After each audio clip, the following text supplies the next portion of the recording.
svakom vremenu njegova umetnost, umetnosti njena sloboda. Austro-Ugarska carevina s kraja 19. i početka 20. veka bila je sve osim stabilna i jaka, iako je silno želela da tako izgleda. Problemi u velikoj i razuđenoj carevini gomilali su se još od 1848. godine i buđenja nacija. Sada, na kraju veka, stanje je bilo alarmantno. Anahronična i glomazna birokratska mašina, arhaično društvo koje ne prihvata novu građansku klasu, iako baš ta građanska klasa stvara novac od koga carevina živi i sve glasniji pokliči za oslobađanjem i samostalnošću mnogobrojnih nacija, bili su eksplozija koja čeka da se dogodi. Problematično carstvo bilo je rešeno da zabavljajući se zaboravi svoje probleme, pa je po Evropi kružila šala da je habsburška diplomatija poput bečkog valcera. Prvo se vrtiš u desno, pa u levo, pa u krug, dok konačno ne stigneš tamo odakle si krenuo. Uvek se krećući, a ne stižući nigde. U takvim okolnostima i umetnici žele slobodu za sebe i za svoju umetnost.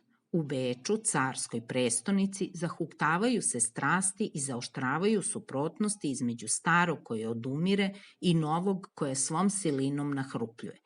1897. godine nekolicina umetnika na čelu sa Gustavom Klimtom, Jozefom Hofmanom, Jozefom Olbrichtom i Kolomanom Mozerom odcepljuju se od zvaničnog udruženja likovnih umetnika i osnivaju Sindikat likovnih umetnika pod nazivom Secesija. Naredne 1898. godine pokreću i zvanično glasilo Ver Sacrum, Sveto proleće, koje će izlaziti do 1903. a objavljivaće kako crteže i nacrte za dizajn umetnika Secesije, tako i tekstove istaknutih pisaca iz cele Evrope.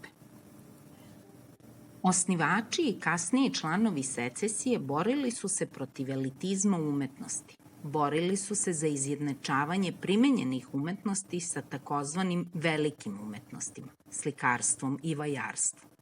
U težnji da zanatsku proizvodnju izdignu u rang umetnosti i da svakodnevnim predmetima podare novu vrednost, 1903. godine su osnovali bečku radionicu, Wiener Werkstätte, pod čijim okriljem su nastala neka od najznačajnijih umetničkih dela primenjene umetnosti, poput keramike, nameštaja, nakita, grafike, mode.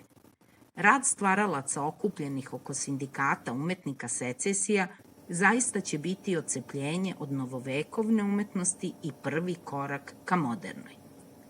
U nastavku priča o karakteristikama bečke Secesije i primerima u arhitekturi.